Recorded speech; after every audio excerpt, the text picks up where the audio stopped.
This is the Hendrix College Swimming and Diving Coaches Show. I'm Eric Holt. I'm here with the head coach, Marty Wahle. You guys dueled Rhodes on Sunday. Talk about that duel for us, Coach. Yeah, it was a very interesting meet. We're in the middle of taper right now, so some people are probably feeling the effects of it a little bit more than others. One thing that has been very consistent recently is Brandon Cathy still swimming really well right now. We had a couple other people that had season best times or were close to lifetime best times the other day as well, so that was really good. Then we had quite a few people that were really off, and probably the slowest they've been all season. But the nice thing is we don't need them to swim fast. We didn't need them to swim fast last weekend. We really, for swimming, try to put all of our eggs in one basket for conference, which is in about 9 or 10 days. So it's kind of comforting to know that they didn't swim super fast, because I would be even more worried if they did swim really fast, which sounds kind of crazy.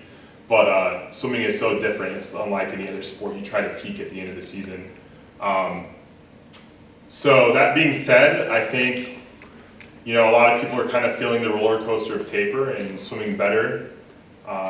Some swimming worse than they maybe have in a while. So this week of training is kind of just getting everyone on par and ready to swim fast for conference, and people will really start to feel a lot better this week. So that being said, Rhodes is the best team in the conference. We did well in some events, and other events we maybe should have done a little bit better, but that's kind of how it goes. And then Bailey Price and Liam Edwards both competed in 11 dive format for 1 meter diving. First time they've ever done it. They completed all their dives. It was really great. And then both got lifetime bests on 6 rounds for 3 meter. It was an exhibition, so they didn't score, but they were both as good or better than they've been on 3 meter this year as well. Talk a little bit more about the tapering process and kind of what that involves leading up to the conference tournament. Yeah, so every coach is a little bit different, and ultimately kind of what we do at Hendrix is we don't change our training a ton, and kind of what we do is a little bit heart rate stuff. We'll focus a lot on sprinting and a lot on race pace type stuff to kind of get their minds and get their bodies in the mode of racing a little bit more. So we'll do a little bit more of that than we probably normally do, and then we're going to start to come down on yardage. So the aerobic stuff that we do is going to be a little bit less now that we're getting a little bit closer. So we're going to focus less on yardage and a little bit more on racing these next 8 or 9 days.